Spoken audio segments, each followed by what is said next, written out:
quero ministrar uma palavra para você se alegrar. Tiago, capítulo 1, a partir do versículo 2, diz assim a palavra do Senhor. Meus irmãos, considerem motivo de grande alegria o fato de passarem por diversas provações. Escute, considerem motivo de grande alegria o fato de vocês passarem por diversas provações. Pois vocês sabem que a prova da sua fé produz perseverança. E a perseverança deve ter ação completa, a fim de que vocês sejam maduros e íntegros. Diga comigo, maduro. Fale com fé, diga maduro e íntegro, sem lhes faltar coisa alguma. Versículo 12. Feliz é o homem que persevera na provação, porque depois de aprovado, receberá a coroa da vida que Deus prometeu aos que o amam. Curve sua cabeça, feche seus olhos e vamos orar. Senhor Deus, nesse momento, eu coloco diante do Senhor, meu Pai, a revelação dessa palavra. Que o Senhor venha mexer conosco, trabalhar em nossa vida, para que nós possamos, Senhor, no nome de Jesus, receber do Senhor o renovo, receber do Senhor, Pai, a graça, a unção, o fortalecimento para continuarmos perseverando rumo à promessa da salvação e rumo às bênçãos que o Senhor tem para nós. No nome de Jesus, amém, amém e amém. O tema da nossa mensagem de hoje é persevere. Diga comigo, persevere. Olhe para o irmão que está do seu lado assim, dê um sorrisão para ele e diz assim, meu irmão, persevere. E receba o seu milagre. Queridos, perseverança é vencer obstáculos. Viver sem problema para não ser resolvido é muito complicado, porque nós somos de Deus. A Bíblia diz que aquele que se faz amigo de Deus, automaticamente é feito inimigo do mundo. E nós vivemos aonde, por enquanto? No mundo. Então, o mundo vai promover para cima de nós, enquanto a gente viver, obstáculos, desafios, situações, tentações, todo e qualquer tipo de situação para atrapalhar a boa obra que Deus está fazendo em nossa vida. Então, é meio complicado um cristão genuíno não ter nenhum tipo de problema, nenhum tipo de situação, nenhum tipo de obstáculo a ser vencido. Então entenda isso. Quando nos convertemos, o inimigo faz de tudo para nos atrapalhar e interromper a nossa caminhada com Jesus. Os convites do mundo tentam muitas vezes nos fazer desviar do caminho. E a perseguição, às vezes, nos enfraquece. Mas nós precisamos entender que nós temos e servimos a um Deus todo-poderoso. E que muitas vezes Ele usa esses obstáculos para nos aperfeiçoar. Para nós tirarmos lições eternas dessas fases desafiadoras da nossa vida. É interessante.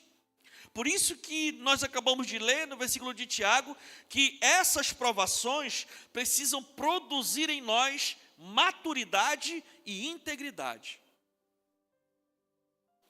Então nós precisamos olhar com o olhar correto para o obstáculo. Tudo é uma questão de foco e de visão. Infelizmente, muitas pessoas têm a mania de começar e não continuar. Tudo. Tem muita gente que começa um projeto e larga, começa uma jornada e larga, começa um empreendimento e larga, começa um plano pessoal e larga, começa uma vida espiritual e larga, começa uma vida ministerial e larga. Mas felizes são os que perseveram nas promessas de Deus. Felizes são aqueles que conseguem perseverar. Perseverar. Provérbios 28:14 diz assim: como é feliz o homem constante no temor do Senhor. Diga comigo, constante. Nós precisamos ser constantes, equilibrados, focados naquilo que queremos realmente. Como é feliz o homem constante no temor do Senhor, mas quem endurece o coração cairá na desgraça. O camarada que endurece o coração, a mulher que endurece o coração, larga, abandona, deixa para lá. A pessoa que endurece o coração, ela literalmente perde a sensibilidade e desiste. Desiste de tudo. Desiste de uma chamada em Deus, desiste de concluir os estudos, desiste de concorrer a uma vaga, desiste do ministério, desiste de exercer o dom que Deus deu, desiste. Por quê? Porque endureceu o coração, porque se magoou, se chateou, não aceitou, enfim, endureceu. Mas feliz o homem e a mulher que persevera. Como ser perseverante, pastor? Então, vamos aprender algumas lições aqui sobre perseverança. E a primeira lição é: enfrente as lutas. Não desista, enfrente. 1 Coríntios 4, 8 e 9 diz assim: de todos os lados somos pressionados, mas não desanimados. Ficamos perplexos, mas não desesperados. Somos perseguidos, mas não abandonados. Abatidos, mas não destruídos. A pressão é para todo mundo, ou você acha que é só com você que a vida é injusta?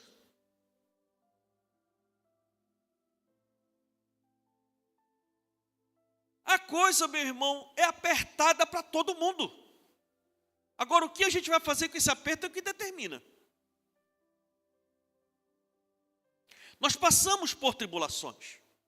Todos nós, cada um do seu jeito, cada um da sua forma, nós passamos por tribulações, mas não somos angustiados por causa da paz de Deus em nossos corações.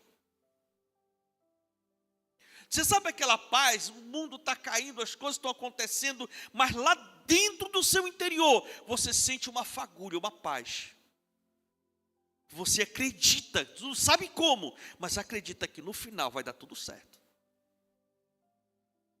Irmão, enquanto isso estiver dentro de você, tenha certeza que é a chama do Espírito Santo que habita dentro de ti.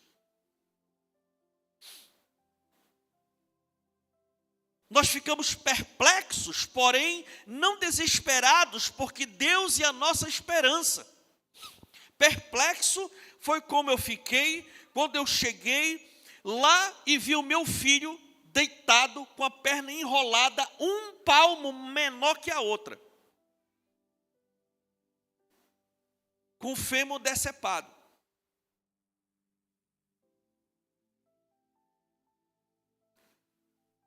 Perplexo a gente fica, mas nós não podemos ficar desesperados. Por quê? Porque naquela hora o meu filho precisava de mim. Então, meus irmãos, nós precisamos entender que as coisas vêm para cima da gente e a gente tem que literalmente se segurar no Senhor, que é Ele que nos sustenta. Nós somos perseguidos pelo mundo, mas amparados pelos irmãos da fé. Ficamos cansados e abatidos, mas nunca destruídos, porque Deus renova nossas forças. Jó foi um homem que passou por tudo isso. Perdeu tudo e todos, mas perseverou e obteve vitória. No capítulo 42, a partir do versículo 10 de Jó, diz assim: Depois que Jó orou pelos seus amigos, o Senhor lhe trouxe restauração e lhe deu em dobro tudo o que tinha antes. Todos os seus irmãos e irmãs e todos os que o haviam conhecido celebravam com ele um banquete. Eles expressaram condolências e o consolaram por todas as tribulações que o Senhor tinha trazido sobre ele. E cada um lhe deu uma peça de prata e um anel de ouro. Então, o Senhor abençoou o final da vida de Jó mais do que no início. Então, Deus mudou a sorte de Jó depois do confronto que ele teve e depois que ele orou pelos seus amigos. E como Deus mudou a sorte? Tocou no coração de todos os seus parentes. E disse: rapaz, aquilo que tem acontecido com Jó é muito forte. Nós abandonamos ele, mas ele é nosso parente, a gente precisa trazer ele de volta. E eles prepararam uma surpresa para ele, fizeram um grande banquete, trouxeram ele de volta, botaram ele na mesa. Isso tudo foi ação de Deus.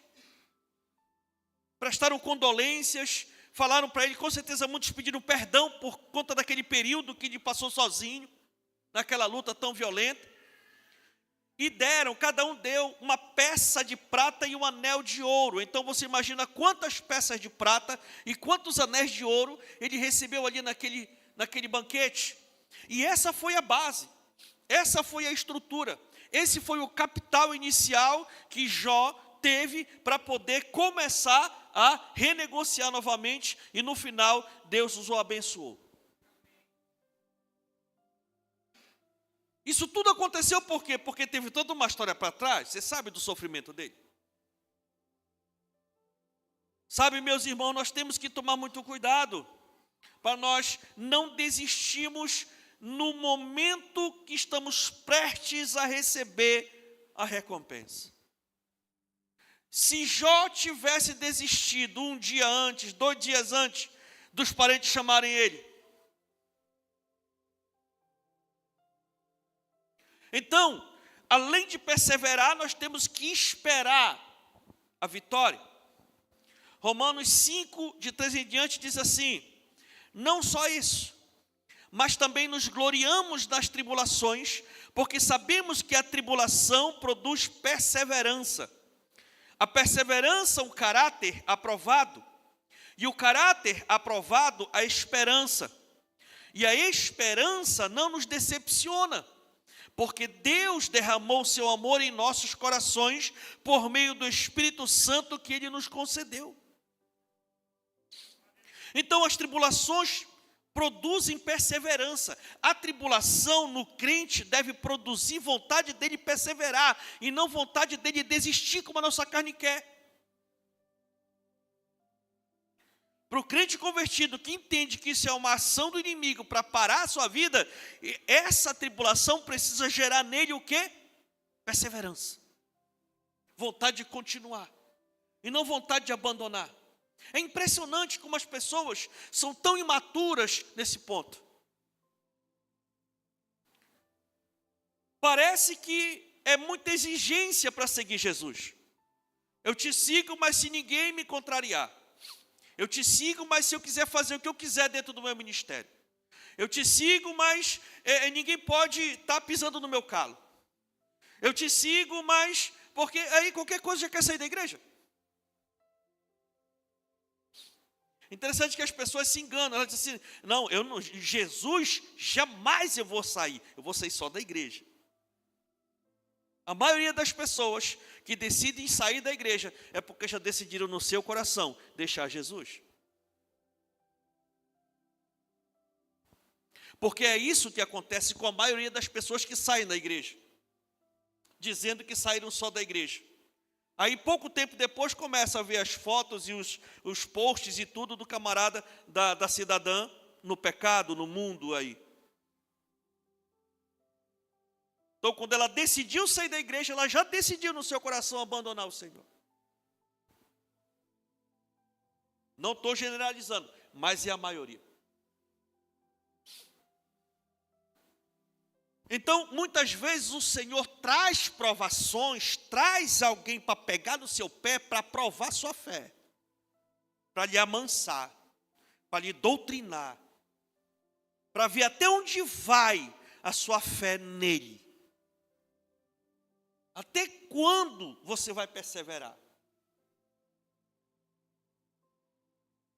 Então espere, porque a perseverança nos dá experiência, porque experimentamos bênçãos a cada luta.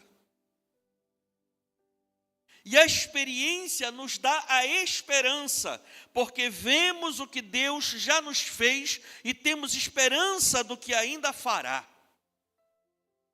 E a esperança é a continuação da fé.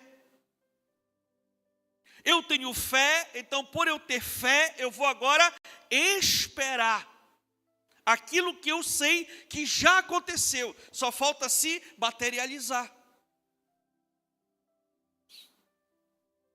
Sabe, irmãos, nós cremos e continuamos esperando em Deus. Neemias foi um grande exemplo de pessoa perseverante. Ele começou a obra de reconstrução dos muros de Jerusalém, fizeram tudo para impedi-lo, tudo para atrapalhar, mas ele não parou e os trabalhadores tinham uma arma na mão e a ferramenta na outra para trabalhar e se defender ao mesmo tempo. Trabalhando e se defendendo, trabalhando e se defendendo. Assim somos nós. Precisamos fazer a obra de Deus, porque o mundo, o pecado e o diabo vêm com tudo para cima da gente. E as nossas armas são armas espirituais, que têm poder para derrubar fortalezas espirituais. Então nós temos que estar armados o tempo todo e trabalhando o tempo todo em prol das promessas de Deus se cumprirem na nossa vida. Não sejamos ingênuos. Sabe, queridos, entenda que a outra lição muito forte é que você já tem a chave. Você já tem, Deus já lhe deu. Salmos 43, 4 e 5 diz assim: então irei ao altar de Deus, a Deus, a fonte da minha plena alegria, com a harpa te louvarei, ó Deus, Deus meu, porque você está assim tão triste, ó minha alma, porque está assim tão perturbada dentro de mim? Ponha a sua esperança em Deus, pois ainda o louvarei, Ele é o meu Salvador e o meu Deus. O salmista angustiado, perturbado dentro da alma, e ele mesmo fala para a alma dele: por que você está assim, minha alma? Por que você está assim? Se tu tem um Deus que tudo pode, que está vendo, que está ouvindo, que está trabalhando, por que você está tão angustiada, ó alma? Por que a sua alma anda tão angustiada com as incertezas da vida? Será que aquilo que não está produzindo um sofrimento tão absurdo dentro de você não é algo de fato vil? Perto de tantas outras questões que existem nesse mundo? Quantos e quantos e quantos crentes hoje estão com a corda no pescoço, com a guilhotina no pescoço, louvando a Deus?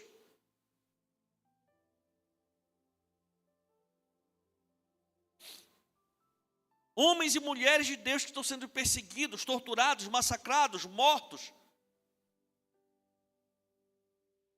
E a gente está com tanta crise existencial. Está na hora de nós amadurecermos, porque Deus já nos deu a chave. E a chave da nossa vitória em perseverança é a oração. É o endereço certo. É a fechadura certa, é o altar de Deus. Indo para o pó, está aqui dentro, tem que botar para fora. Bota para fora no altar de Deus. É lá. Ana perseverou em oração, derramou suas angústias no altar de Deus, e por isso ela mudou a sua sorte. E foram anos de sofrimento. 1 Samuel, capítulo 1, a partir do 9, diz assim: certa vez, quando terminou de comer e beber em Siló, estando o sacerdote Eli sentado em uma cadeira, junto à entrada do santuário do Senhor, Ana se levantou e com a alma amargurada, chorou muito e orou ao Senhor. Então fez um voto dizendo: ó Senhor dos exércitos, se tu olhares com atenção para a aflição da tua serva, se te lembrares de mim e não te esqueceres da tua serva, mas lhe deres um filho, então eu o dedicarei ao Senhor por todos os dias da sua vida, e sobre a cabeça dele não passará navalha. Foram muitos anos de perturbação, muitos anos de humilhação, muitos anos de angústia, mas o que Ana fez? Se rebelou contra Deus? Se rebelou contra o sacerdote? Aqui o versículo seguinte diz que o sacerdote observou Ana orando baixinho, chorando muito, só balbuciando com a boca. O sacerdote, tão envolvido pelo Espírito Santo, chegou lá com ela e disse assim: ei mulher, até quando tu vai entrar bêbada aqui dentro do templo? Já pensou? Se nos dias de hoje, do jeito que o povo anda meio melindroso, um pastor chegar assim e conversar com o irmão ou com a irmã? Pronto, já sai, vai logo para a mídia social, grava lá. Mas sabe o que ela fez? Ela disse: Senhor, eu não estou bêbada. Ela se justificou para o sacerdote. Ela não foi para cima do sacerdote. Ela se justificou para o sacerdote, e o sacerdote liberou a bênção, meio sem entender direito, ele liberou a palavra. E sabe o que aconteceu? O milagre aconteceu. Ela engravidou, gerou Samuel, entregou Samuel para o profeta e continuou perseverando em oração. A história não termina aí. 1 Samuel capítulo 2, a partir do 19, diz assim: todos os anos, a sua mãe, Ana, mãe de Samuel, a sua mãe fazia uma pequena túnica e a levava para ele, quando subia a Siló com o marido para oferecer o sacrifício anual. Ele abençoava Eucana e a sua mulher, dizendo: o Senhor dê a você filhos desta mulher, no lugar daquele com quem ela pediu e dedicou ao Senhor. Todos os anos, quando ela ia lá, colocar a vida dela no altar, ela recebia a palavra do profeta, do sacerdote. Então voltaram para casa.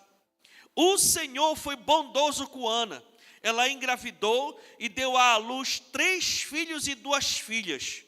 Enquanto isso, o menino Samuel crescia na presença do Senhor. O Samuel era o principal motivo que fazia Ana viver angustiada, e Deus mudou a sorte dela. O que tem sido o seu Samuel?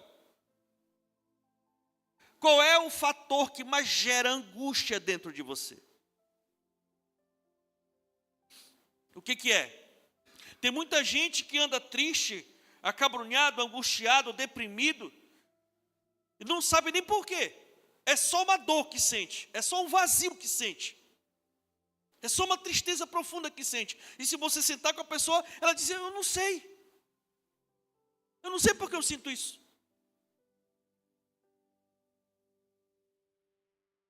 Então nós precisamos ter um entendimento mais preciso, mais profundo e mais maduro de quem nós somos em Cristo e de quem é esse Deus que nós servimos e o que Ele pode fazer realmente por nós.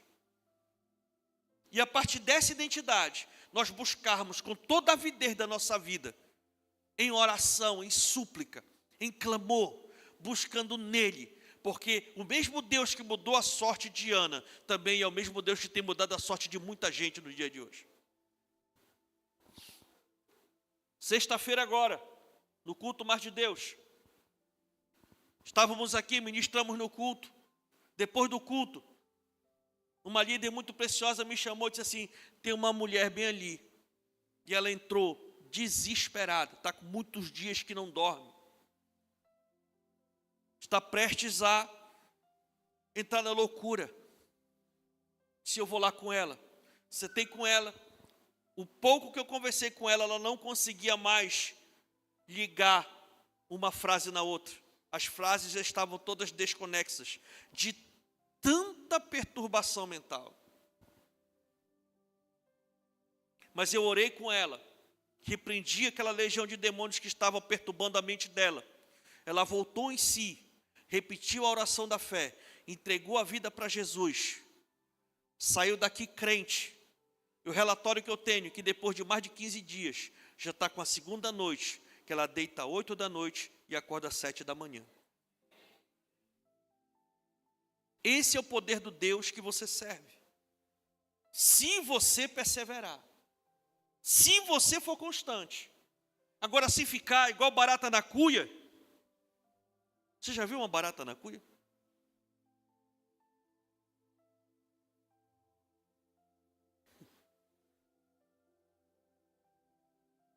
Queridos, um certo juiz achou difícil julgar uma mulher viúva, mas ela foi perseverante e foi à porta dele todos os dias para insistir na sua necessidade.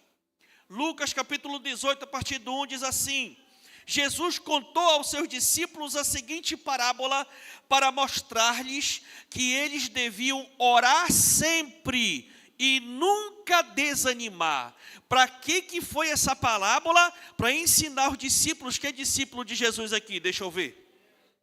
Para ensinar os seus discípulos que eles devem orar sempre e nunca desanimar.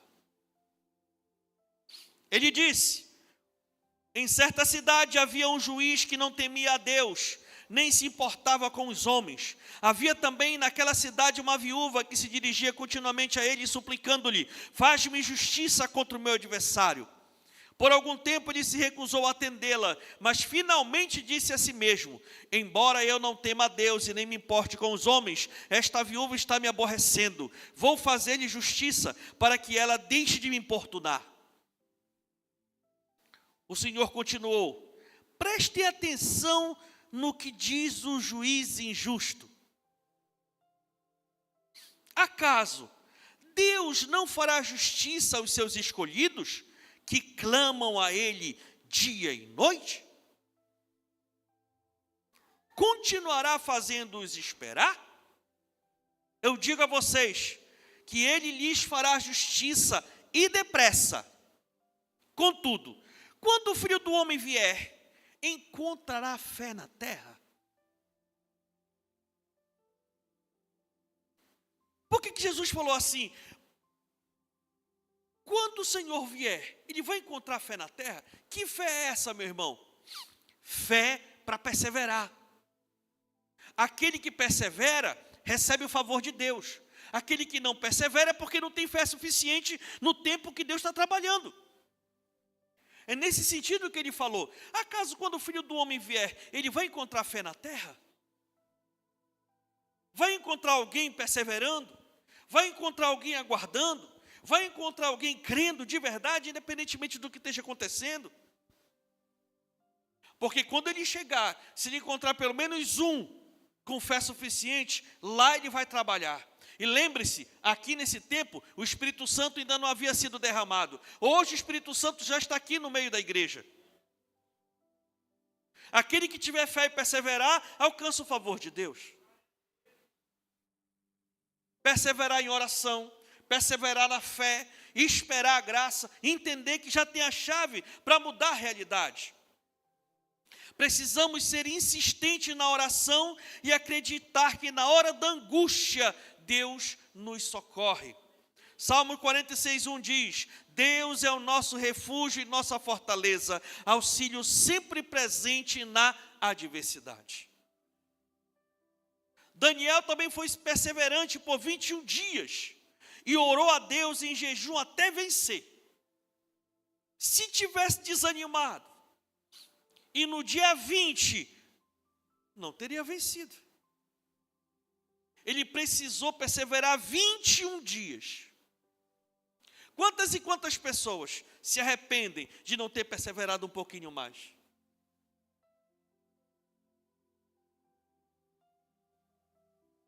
O interessante, o monte mais alto que existe no mundo é o Monte Everest. quase 9.000 metros de altura. E durante as décadas de 20 até 50, muitas expedições, muitos alpinistas tentando chegar no pico do Monte Everest. Mas quando foi em 1952, um cidadão chamado Edmund Hillary, junto com seu auxiliar e uma equipe, quase conseguiram chegar lá, depois de várias tentativas, e voltaram. Não conseguiram chegar no alto do cume, mas chegaram perto. E aí a imprensa internacional e tudo mais, já consideraram o feito deles um feito histórico, que ninguém tinha conseguido chegar naquela altura, no mundo. E aí foram recebidos com muitas honras. O pessoal da Inglaterra lá, o rei e rainha, entregaram títulos de nobreza para ele e tudo mais. E aí tem uma foto histórica deles lá no salão lá da Inglaterra, com a foto do Pico Everest, assim, da montanha, e eles do lado dando entrevista. E a imprensa toda lá, e todo mundo comemorando que ele já tinha batido de longe o maior recorde do que um homem poderia chegar no mais alto de uma montanha. E aí perguntaram para ele, mas e aí, e agora? Já está tudo bem, vocês correram muitos perigos, agora você vai parar, você não vai querer chegar no cume.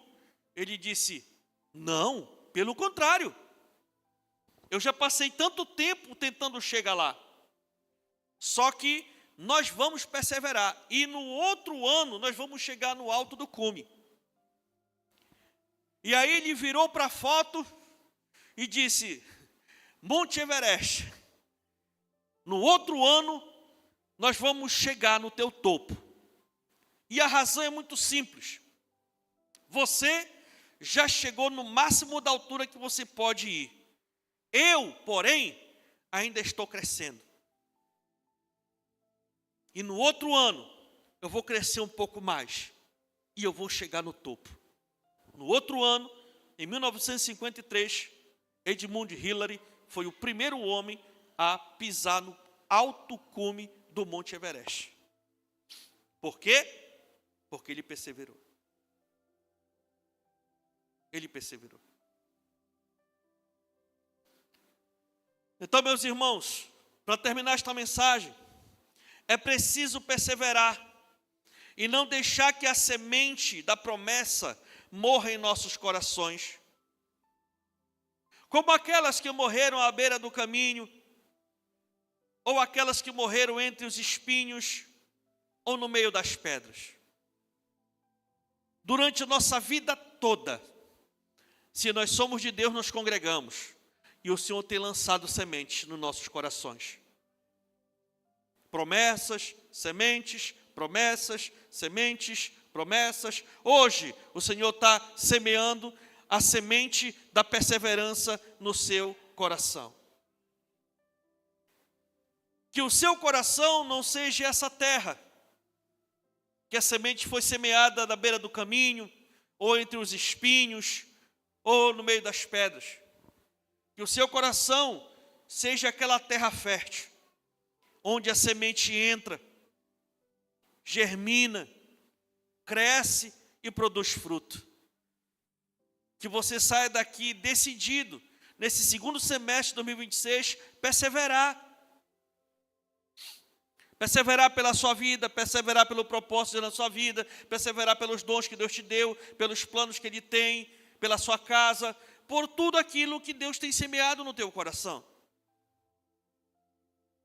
E nós temos bons motivos para ser perseverantes. Mateus 24:13 diz, mas aquele que perseverar até o fim será salvo. Apocalipse 2:10 diz, não tenha medo do que você está prestes a sofrer, saiba que o diabo lançará alguns de vocês na prisão para prová-los, e vocês sofrerão perseguição durante 10 dias, seja fiel até a morte, e eu lhe darei a coroa da vida. Hebreus 10:38 em diante diz, mas o meu justo viverá pela fé, e se retroceder, não me agradarei dele. Nós, porém, não somos dos que retrocedem e são destruídos, mas dos que creem e são salvos.